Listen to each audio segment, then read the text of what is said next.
जी हाँ दोस्तों, आखिर अचानक इस बीच में ऐसा क्या मोदी सरकार ने कर दिया कि अब एयरफोर्स के जवानों ने भी दिल्ली के जंतर मंतर पर चल रहे आंदोलन को समर्थन दे दिया। और दीपिका पादुकोण फिल्म स्टार वो जंतर मंतर आकर क्या करेंगी? आखिर पुलिस इतनी बौखलाई क्यों है? सोनम वांगचुक के अनशन की शुरुआत से चंद घंटे पहले ही जंतर मंतर पर वो कौन सी नई तस्वीर बन रही है जिससे मोदी सरकार सख्ते में है और बैकफुट पर दिखाई दे रही है? स्वागत है आप सभी का। आप देख रहे हैं द राजनीति का विशेष सेगमेंट खबर और विश्लेषण। मैं हूं जब्बार खान। दोस्तों, जैसा कि मैंने अपने पिछले शो में आपको बताया था कि जंतर मंतर पर और मोदी सरकार के साथ में क्या होने वाला है, किस तौर पर धर्मेंद्र प्रधान के दफ्तर के बाहर कॉकरोच पार्टी से जुड़े हुए युवा देश के जिनजी पहुंचकर उन्हें घेर लिए। और इस बीच में दोस्तों सबसे हैरानगी की बात है कि अब देश के वो जवान जो एयरफोर्स से जुड़े हैं, उनसे जुड़े हुए जवान अब कॉकरोच जनता पार्टी के इस आंदोलन के समर्थन में उतरना शुरू कर दिए हैं। हैरानगी की बात यही है कि जंतर मंतर से सरकार उन्हें हटाने की कोशिश की तिकड़म कई बार कर चुकी, मगर फिर भी कॉकरोच और देश के जिनजी वहां डटे हैं। धूप, बारिश, आंधी सब कुछ सहते हैं, यहां तक कि भक्तों के अटैक, पुलिस के दमन, उत्पीड़न, मगर टस से मस नहीं। इस बीच में उनके उत्साह को बढ़ाने के लिए, उनके मुद्दों को सपोर्ट देने के लिए अलग अलग विभागों से लोग साथ आने लगे, जिसमें जैसा कि मैंने आपको बताया था एयरफोर्स के जवान की तरफ से भी लंच भेजा गया।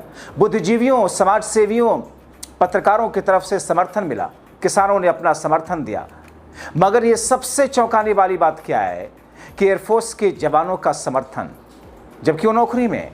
दोस्तों, आपको याद होगा बीते वर्षों में 2024 के लोकसभा चुनाव के बाद जब मोदी की नूरे नजर कंगना रनौत को टिकट देकर जितवा करके लोकसभा का दरवाजा उनके लिए खोल दिया गया था, उस कंगना को कैसे एक पैरामिलिट्री फोर्स की महिला सुरक्षा कर्मी ने थप्पड़ रसीद किया था, क्योंकि कंगना भी किसानों के प्रदर्शन में शामिल किसानों को, महिलाओं को किराए पर लाए गए 2 कौड़ी का बता रही थी।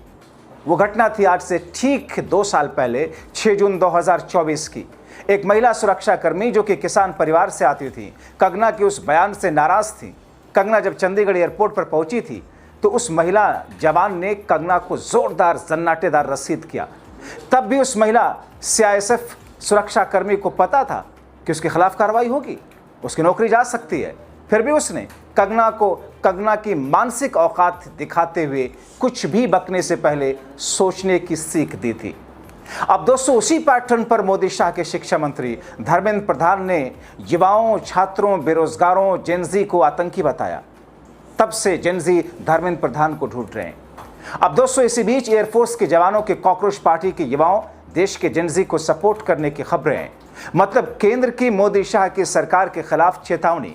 इतना ही नहीं, जंतर मंतर पर प्रदर्शनकारियों के लंच पहुंचाने का काम कर रहे हैं एयरफोर्स से जुड़े हुए जवानों की टीम के जवान।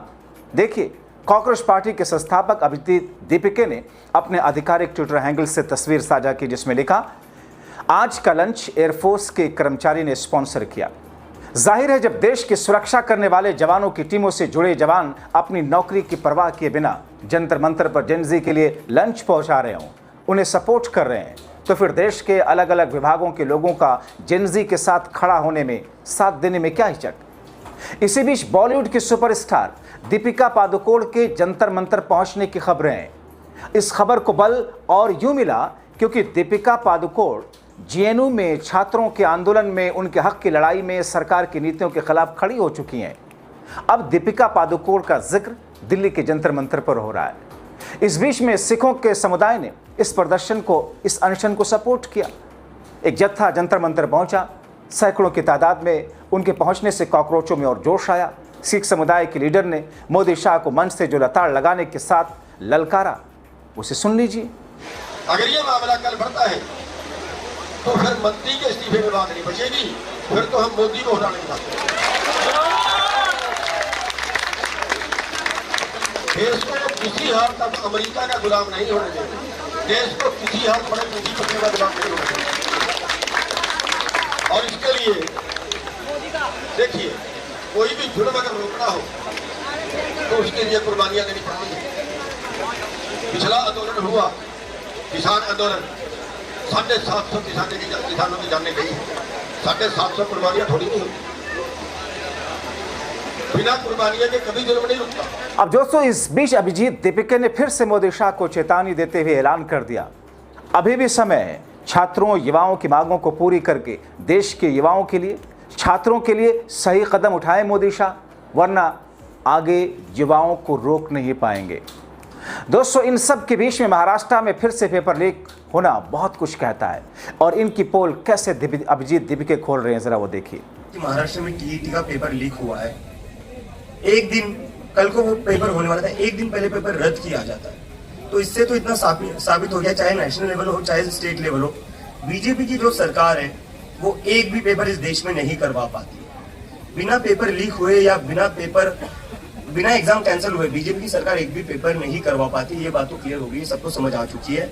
डबल इंजन की सरकार, डबल इंजन जो है इनका वो डबल लीक बन चुका है। देश में नीट लीक होता है, महाराष्ट्र में टीईटी लीक होता है, और ये कोई पहली बार नहीं हो रहा है। 2017-18 में हमने देखा है कि 18,000 जो स्टूडेंट्स क्वालिफाइड किए गए थे, उसमें से 8,000 स्टूडेंट्स की जो रीचेकिंग हुई, उनका फिर से क्वालिफिकेशन चेक किया गया, तो उसमें से पता चला कि 8,000 स्टूडेंट्स जो थे, जो एस्पिरेंट्स थे, वो तो क्वालिफाइड ही नहीं थे। इन लोगों से घूस लेकर सीटें भरी गई थी, और ये पूरा ओपन सीक्रेट, ये सबको पता है। पुणे के स्टूडेंट्स, पुणे के टीचर्स बार बार बोल रहे हैं कि टीईटी के एग्जाम में बहुत ही बड़ा घोटाला चल रहा है, करप्शन चल रहा है, जहाँ 1-1, 2-2 करोड़ में सीटें बेची जाती है। तो मैं पूरे महाराष्ट्र के युवाओं को आह्वान करना चाहता हूँ, देश के युवाओं को बताना चाहता हूँ कि बीजेपी की जो सरकार है उनको आपके फ्यूचर से कोई लेना देना नहीं है, उनको आपकी पढ़ाई से कोई लेना देना नहीं है। उधर अभिजीत दीपिके के आंदोलन को सपोर्ट करने कुछ समाज सेवियों ने, कुछ पत्रकारों ने और कुछ बड़ी हस्तियों ने कॉकरोचों को सपोर्ट करने के लिए उनकी टीम से जुड़ने का अपना ऑफर दिया और आकर के जुड़े। मतलब ये मुहिम और बड़ी हो रही है, खास तौर पर मतलब जब सोनम वांगचुक 28 जून से जंतर मंतर पहुंच रहे हैं अनशन करने के लिए, सरकार को घेरने के लिए, अब से चंद घंटों के बाद। सब में एक छोटी सी खुशखबरी, हमारा chief spokes person of cockroach Janata party, मुझे बहुत खुशी हो रही है ये अनाउंस करते हुए कि हम लोग स्पोक्स पर्सन्स का जो टीम है वो एक्सपैंड कर रहे हैं, लीडरशिप एक्सपैंड कर रहे हैं। उसी से रिलेटेड ये अनाउंसमेंट है। हमारे साथ यहाँ पे वैष्णवी गौर है, ये इनके पास मास्टर है इन पब्लिक पॉलिसी की प्रोफेशनल है, रिसर्चर रही है, बहुत सारे एक्सपीरियंस है इनके पास सेंट्रल और स्टेट गवर्नमेंट्स के साथ काम करते हुए, एकेडेमिया में, थिंक टैंक्स में, एंड इनका फोकस है economic policy and governance reforms.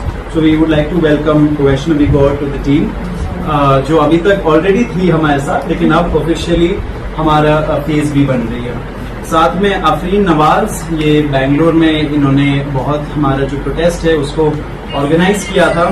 She is an MBA graduate, अभी करंटली एंटरप्रेन्योर है, ये अपना ओन वेंचर चला रही है, एंड पीपल्स मूवमेंट में बहुत टाइम से इनका पार्टिसिपेशन रहा है। We welcome Afreen also. साथ में दीपक बालियान जी है, ये इनके पास मास्टर इन पॉलिटिकल साइंस है एंड किसान एक्टिविस्ट है बहुत सालों से, ऑलमोस्ट 8 ईयर्स से ये किसान एक्टिविस्ट रहे, इनको भी वेलकम।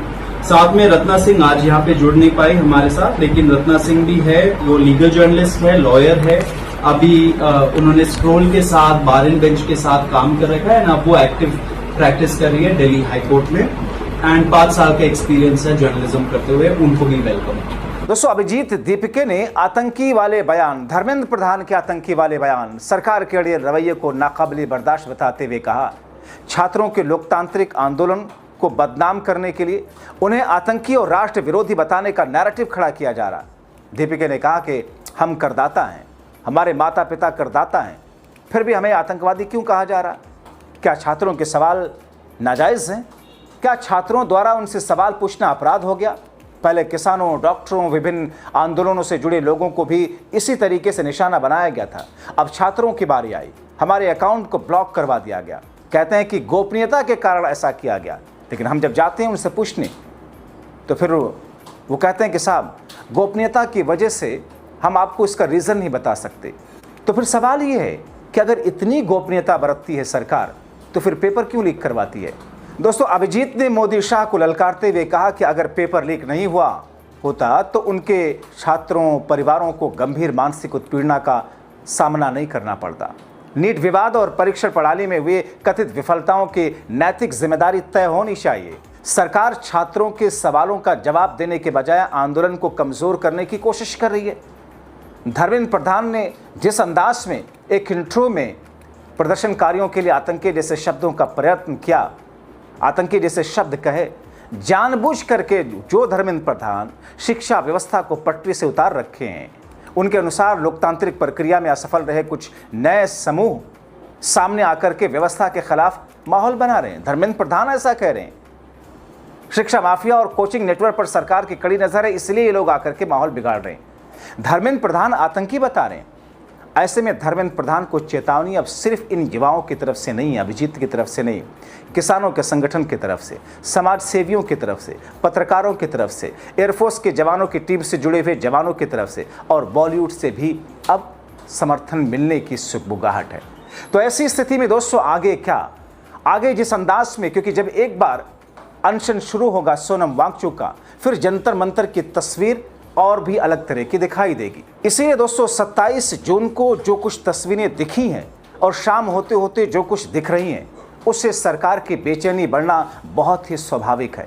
इन तमाम चीज़ों को लेकर के आप क्या सोचते हैं, अपनी राय कमेंट बॉक्स में ज़रूर लिखें।